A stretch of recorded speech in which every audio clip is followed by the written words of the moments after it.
IELD, Holdings, HOLDINGS, Botanicals, BOTANICALS, and it's LTD, which is another way for calling it a limited liability company. We're here today to give a couple updates on some of the things that have been going on related to medical marijuana and the lawsuits that we've both recently filed and the lawsuit we filed against the City of Broken Arrow.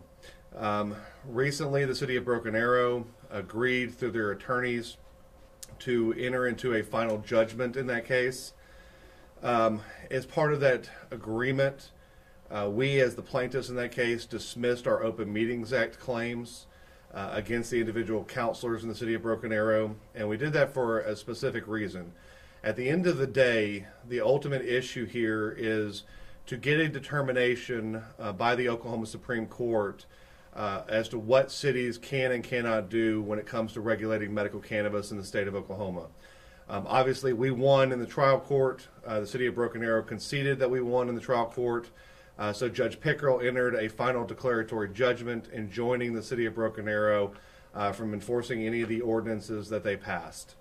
It is our plan, and we anticipate that the City of Broken Arrow will file an appeal in that case. We welcome that appeal because it is our hope that instead of going city by city, county by county, fighting all of these cities enacting ordinances, that we can get an expedited review and ruling from the Oklahoma Supreme Court that will, for once and for all, put this matter to rest and let cities know that they are overstepping their legal authority and trying to either zone out or ordinance out businesses and requiring permits and all of those other things. So that is our hope. We are going to ask for an expedited review, which means that the Oklahoma Supreme Court could take this matter up extremely quickly and come down with an expedited decision, so we're not all sitting around in limbo trying to figure out what's going on. So that's what's going on there. That judgment was final late last week or earlier this week, I can't remember, and it's ready and ripe for appeal at this point. So the reason why we called this press conference today is to discuss a new class action lawsuit that we have filed in Oklahoma County against the Oklahoma Department of Health, the Oklahoma Bureau of Narcotics and Dangerous Drugs, and the Oklahoma Tax Commission. When voters passed 788 set out the licensing requirements for businesses to engage in the growing, the sales, and the production of medical cannabis in the state of Oklahoma. In doing so, 788 clearly lays out that the authority to license these businesses rests with the Oklahoma Medical Marijuana Authority, which is a subdivision of the Oklahoma Department of Health. Despite the clear and express language in State Question 788, the Oklahoma Department of Health took it upon themselves to require additional licensing by the Oklahoma Bureau of Narcotics and Dangerous Drugs. Now, what does that mean for businesses? Well, it means that for businesses, not only do they have to pay the $2,500 licensing fee to OMMA, but now after they get that license, they have to turn around and register with the Oklahoma Bureau of Narcotics and Dangerous Drugs and pay an additional licensing fee ranging from $300 to $500. Most are the $500 range. To date, according to the Oklahoma Medical Marijuana Authority, more than 1,900 business licenses have been approved. So if you use that $500 number, the Oklahoma Bureau of Narcotics has received a windfall influx of cash of almost $1 million through licensing that should never have been required. And we believe that is an overstep of the Oklahoma Department of Health's authority, and we believe that the Oklahoma Bureau of Narcotics has no business being in the regulation of medical marijuana in this state. And while I hate reading to you, I do want to read something. This was taken off of the Oklahoma Bureau of Narcotic and Dangerous Drugs website, their frequently asked questions. And they ask the question, should marijuana be legalized for medical treatment? Again, this is the same entity that the Oklahoma Department of Health is wanting businesses to register with. And here's what they say in response to that. This is only a part of it. It says, if there was a shred of credible evidence showing marijuana had legitimate medical value, it would have been legalized for medical treatment years ago. Groups pushing, quote, marijuana as medicine, unquote, do not care about sick people. Don't let them fool you. They have an agenda. They know if marijuana is legalized as, quote, medicine, it will provide them with a legal loophole to smoke pot whenever and wherever they want. Marijuana is not medicine. It is an addictive and destructive drug which has laid the foundation of today's global drug crisis. These are the words of the Oklahoma Bureau of Narcotics, the same one that the Oklahoma Department of Health is trying to force businesses to register with. It's clear what their position is on medical cannabis in this state. They've had more than enough time to change their position and update their website, and they've chosen not to do so. So the lawsuit that we filed today on behalf of businesses was filed on behalf of Caulfield Holding Botanicals Ltd. It is a class action lawsuit. So the lawsuit, what that means is that Caulfield is not only suing on behalf of themselves, but they are suing on behalf of every single medical marijuana business in this state. Caulfield is located in Tulsa, Oklahoma. We're going to let Nikki talk about that in a minute. But they are a small grow operation, and they want to represent every business in this state that's being forced to pay these fees that we believe are unjust. So we filed a class action lawsuit against both the Department of Health and against the Bureau of Narcotics, seeking two things. One, to stop the licensing requirements with the Oklahoma Bureau of Narcotics. And two, we believe that the businesses should get their $1 million back. So we're asking a court to order the Bureau of Narcotics to return those funds to these businesses. The second part of our lawsuit is related to sales tax. Oklahoma State Question 788 laid out specifically the tax to be charged for the retail sales of medical cannabis. And in doing so, it specifically and expressly states that that tax is 7%. The Oklahoma Tax Commission has come out with directives treating that 7% as an excise tax. And what that means is this. They are asking patients to pay the 7% excise tax on top of regular sales tax. So what does that mean for patients? It means patients are going to be paying in excess of 15% tax on their medicine. As many of you know, in the state of Oklahoma, we don't charge taxes, sales tax, on prescription medication. And while 788 allows for a 7% tax, it doesn't allow for this double charging of tax of in excess of 15%. So our lawsuit, which was filed on behalf of Alicia Vargas, is also a class action. It seeks class action status. Alicia Vargas is a patient living in Weatherford, Oklahoma. She's also one of the plaintiffs in the lawsuit we filed earlier this week against the city of Weatherford. What we are hoping, or what Ms. Vargas is hoping, who by the way is a 100% disabled veteran, what she is hoping is she's hoping to stand up for every single patient of medical marijuana in the state of Oklahoma. And first, we're asking that the court order the Oklahoma Tax Commission to not collect tax in excess of the 7%, but also for any taxes they collect while this lawsuit is pending, we're asking the court to order them to return that money to the people who paid it. Those are the goals of the lawsuit.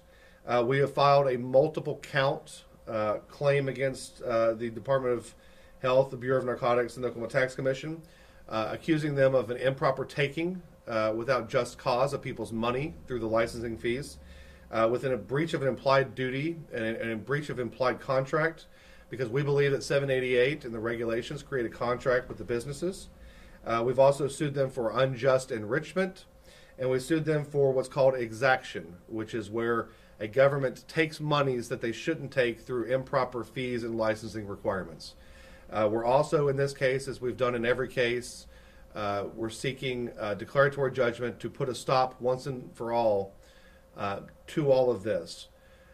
As we've offered to every city, the state, every entity that we've dealt with, we would be happy if they would just back off of these restrictions and regulations and fix them and do the right thing. If they would do that, we would be happy to walk away from our lawsuit.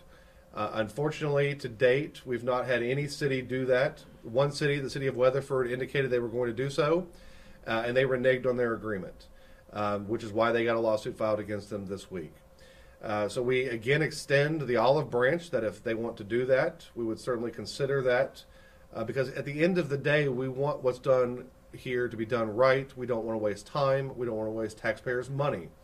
But the message needs to be clear to all of these entities, whether they're a state entity or a municipal entity or county, that people like Nikki and all the other plaintiffs are not going to stand around and put up with this. So with that said, I'm going to turn it over and let Nikki Lurch, Lerch, tell you a little bit about their business, what they're trying to accomplish, and why they're here. We're out here to make sure that everyone is helped. Every business that is incorporated with medical marijuana, we're trying to get the government out of the regulations that are holding us back. We're getting this fee that we're having to pay and this fee that we're having to pay. We're just trying to help everyone that needs this medicine. And we're just a small, locally owned business. We have a few friends, my husband and I, and we're doing this for all the people that are trying to make this possible. The 788 was an overwhelming response by the voters for Oklahoma to make sure that this medical marijuana was a viable option for people that need it. Can you talk about if there's additional regulations and additional expenses? Is that going to have to get passed on to the patients? It's something that it will happen, because if we're having to pay all of these extra fees, then when it comes to other businesses that the patients have to go to, they're going to have to pay more fees just to get the medicine. Can you talk a little bit about what kind of business are you guys going to be engaged in? We own a grow op, and we're just trying to grow medical marijuana as legal as possible and keep it as pure as possible. One thing I'll add, since disclosing the filing of this lawsuit this morning, it's also come to my attention that apparently there are other state agencies that are now also holding their hand out to exact fees from medical marijuana businesses. It's my understanding that the Oklahoma Department of Agriculture is now reaching its hand out and requiring people to get permits to possess the same plants that they're authorized to possess under the license for growing with 788. So, the thing about the problem, and one of the reasons why we went ahead and filed this lawsuit, is it's a snowball effect. If we let one agency get away with it, it turns into a second agency. We've already seen that today with the Department of Agriculture. The next thing we're going to have is the Department of Health. It's going to say you have to comply with these additional requirements for every county that you're in for their health department, and it's just a snowball's effect that really we hoped the legislature would fix. They've chosen not to. So we've got to keep fighting this battle until we can, put a stop to this and get the program in that people voted for. So with that, Nikki and I would be more than happy to answer any questions you guys might have. On your fees, are you seeking kind of expedited as well? I know you were seeking it for Broken Arrow, but I mean, it's not going to stop till you get a resolution. No, so here's the unfortunate part of the fee in trying to get the money back and get this stopped on this lawsuit. Because we needed to file it as a class action lawsuit to represent and get everybody's money back, if we'd have just filed it on behalf of Caulfield and behalf of Alicia Vargas, we could have gotten their money back, but that would have been the extent of it. So everybody else, all the 1,900 plus businesses would have had to go and file a separate lawsuit. So because we filed it as a class action, the first step we have to go through, unfortunately, is to get the court to certify it as a class action to allow these plaintiffs to represent the classes, both the patients and the businesses. And then it's our intention, we've already got the brief teed up for a motion for summary judgment, which is essentially a motion we're going to file with the court to say, look, court, the facts are this, the law is this, we win, give us our judgment now. We're going to try to do that in as expedited a fashion, but we've got to get class status first. How long does that take? I'm going to try for an expedited class status. Unfortunately, in Oklahoma, we allow people forever and a day to respond to a lawsuit. So theoretically, if the state of Oklahoma wants to drag its feet, they could drag their feet 40 days to respond to the lawsuit. So we're going to try to get the court to set all of these things on sort of an expedited basis and ask the court to set the class certification as quick as it can. Do you think state agencies have any role in regulating medical marijuana? other than just that medical marijuana authority? Do any of those other agencies have any business in this? They could. They certainly could. If the Department of Health or the OMA passed some regulations related to food handling and food safety, I see no reason why you'd want a duplication of services. They could certainly say, these are our standards that we're going to enforce, and we're going to coordinate with the Department of Health and the county departments of health to provide the inspections to make sure that the edibles are safe and those kind of things. So I think there is a role. I think there would be a role for the Department of Agriculture if the Department of Health would come out with agricultural standards that they want to be followed related to medical marijuana, to then turn around and say, okay, Department of Agriculture, you're used to examining and doing crop inspections and pesticide inspections. We're going to task you with performing those inspections and making sure that these businesses are compliant in that aspect. So I think there is a role for that. But it's how you get to that role. You don't get to that role by every state agency just sticking out their hand and saying we're gonna participate in this. There's a procedure and a mechanism for it, and that's not been followed here because the Department of Health, for whatever reason, has thrown their hands up in the air and said, we're not going to do anything. If the bicameral legislative committee can't get them to pass testing standards when they're asking them to do that, I don't know what hope we have with these lawsuits of doing it, but we're going to keep banging our heads against the wall trying to get the Department of Health to do the right thing. And cities, do they, is it just going to have to go to the Supreme Court? Will any of these things the cities are doing, do you want them to have any role in it, or do you want just a statewide Supreme Court settle it and figure out what cities can do?